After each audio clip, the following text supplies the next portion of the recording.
السلام عليكم ورحمة الله وبركاته.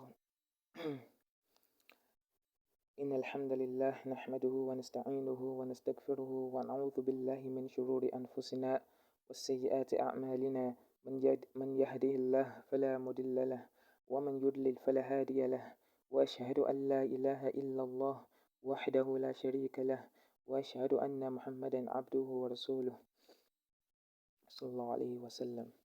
رب اشرح لي صدري ويسر لي أمري واحلل عقدة من لساني يفقهوا قولي. Inshallah, this will be the first of the videos I'll be posting on the commentary and the explanation of the book Umdatul-Ahkām. So I just want to make a brief introduction into this book. First of all, Umdatul-Ahkām was compiled by the Mu'allif Ash-Shaykh Al-Ghaniyy Al Maqdisiyy. So this Sheikh, he compiled this book, and this book is actually based on the main theme is fiqh al-ibadat. So what the author did was that what the Mu'allif did was that he compiled various hadith that is based on fiqh. So that's what he actually did. So this book is a very good book actually for students of knowledge that are just starting out and they are aiming to take their understanding of fiqh from the basic to the intermediate level. So this book is very good for that. And then of course there are various scholars that have actually made a commentary on this book, and the commentary we'll be using among them is Ash-Shaykh Al-Bassam, and the one you're going to be using is by Ash-Shaykh Salih Al-Uthaymīn rahimahullah rahmatan wasi'ah.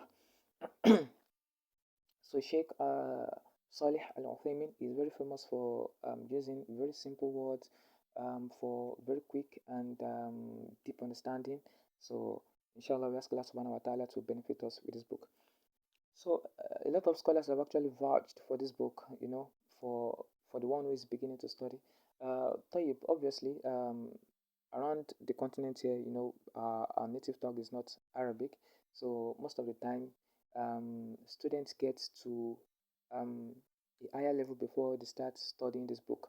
But the scholars have actually listened to their talk. Have actually vouched for this book for the one who is just starting in seeking knowledge. Sheikh Mabaz rahimahullah, he actually said this when he was asked which of the fiqh books is very good for the one who's starting, and he said Umdatul-Ahkām. So a lot of scholars advise that this book should be memorized and should be studied, because when you memorize it, you are memorizing mainly authenticated hadith. So it's not like you'll be memorizing the commentary with it. You understand? So you're going to be memorizing the mutton, and this book is roughly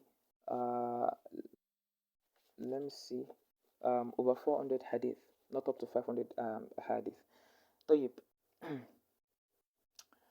So this is the Khutbatul Mu'allif. So I have the hard copy here. You may probably be hearing the sound of the pages being closed and opened. So I have the physical book here. It will be very nice and good if you can also get the book. So I will be screen recording so that for the ones who are in the madrasa and have been studying this book before, then they can use this to do a kind of like a revision. And then because I'll be reading the Arabic texts and I'll be translating, so they can use it to improve their Arabic more, inshallah. And then to know what the words take in terms of shakl, in terms of haraka, you know, fatha, duma, or kasra, in case it wants to get confusing. Inshallah, may Allah make it easy for me and every one of you. And then for the one who is not in the madrasa, then you can still follow this book. As we've said earlier, this book is very beneficial. So it doesn't matter. So even if you don't understand Arabic, at least you understand English, then you'll benefit immensely from this book. طيب طبعا. So this is the Khutbatul Mu'allif. So Ash-Shaykh Al-Ghaniyy Al Maqdisiyy rahimahullah rahmatan wasi'ah. So he said, Alhamdulillah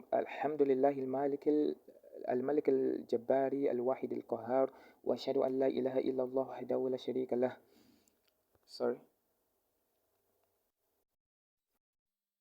رب السماوات والأرض وما بينهما العزيز الغفار وأشهد أن محمدا عبده ورسوله صلى الله عليه وسلم. And I testify that Muhammad is his servant and his messenger. Al-Mustafa, the chosen one, Al-Mukhtar, the selected one. Sallallahu alayhi wa ala alihi wa ashabihi al-atwahar al-akhyar. May peace and blessing of Allah be upon him, his household, his family, his companions who are pure, who are noble, who are pious, al-akhyar, and who are the best. The Prophet said, خير قرن, the best of generations is my generation.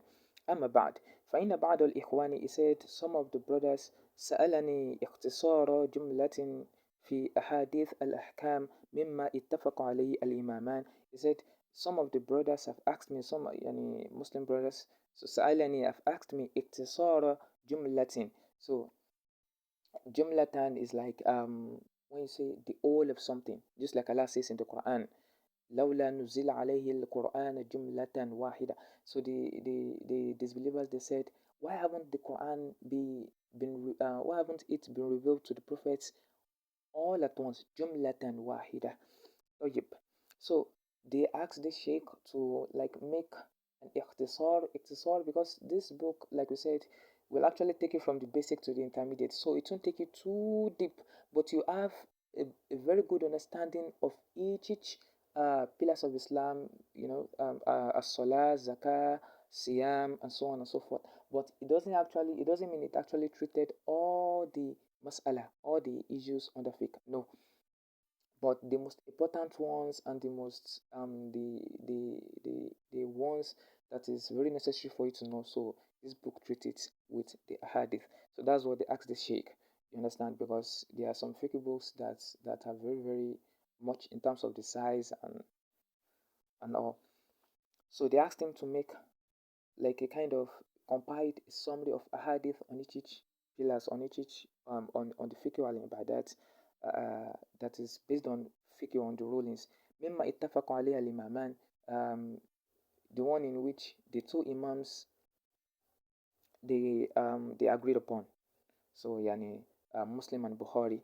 So Muslim and Bukhari, because it has been agreed upon that the book has in it the most authenticated hadith. Like there's no da'if, and although the scholars have talked a lot about this, but that's not where we are going. طيب. So this means the ahadith we're going to be treating in this book will be mainly on fiqh al-ibadat, on the ahadith that talks about fiqh al-ibadah, and the ahadith that have been authenticated. So we don't have to be bothered about their authenticity. And طيب, of course, there will be the ahadith numbers. So if you want to actually go to the original book, the maybe Sahih Bukhari or Muslim, to check it out. طيب. So Muslim is actually, his name is actually Muslim, rahimahullah rahmatan wasi'ah. But Bukhari, he comes from the city Bukhara, so we call it nasab. So to make an attachment to a lineage or a race or a people. So Bukhara, that's why it's called Al Bukhari. But his actual name is Abu Abdullah Muhammad bin Ismail bin Ibrahim Al Bukhari, rahimahullah rahmatan wasi'ah. طيب. So he said, but for Muslim, والمسلم بن الحجاج بن مسلم فأجبته. So he said, the Sheikh is now saying, so I answered his request. إلى سؤالي, I answered his request رجاء المنفعة به. So hoping that there will be benefits extracted from his, there will be it will benefit the Muslim Ummah. وأسأل الله أن ينفعنا به ومن كتبه. So I ask Allah subhanahu wa ta'ala to benefit us with it.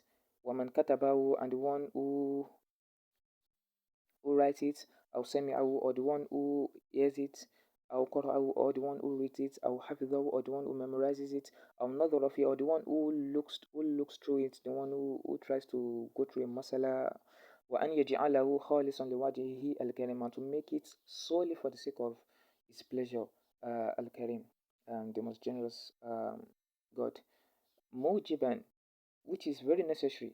Of course, we're going to be treating the ahadith the hadith that is based on on the necessary thing for Allah subhanahu wa ta'ala to accept our deeds in order to be successful في الدنيا والآخرة.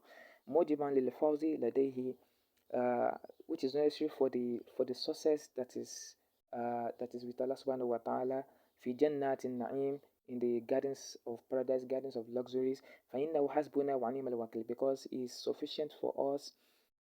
ونعم الوكيل, and what more, what other being can you rely upon? What a wonderful being you can rely upon.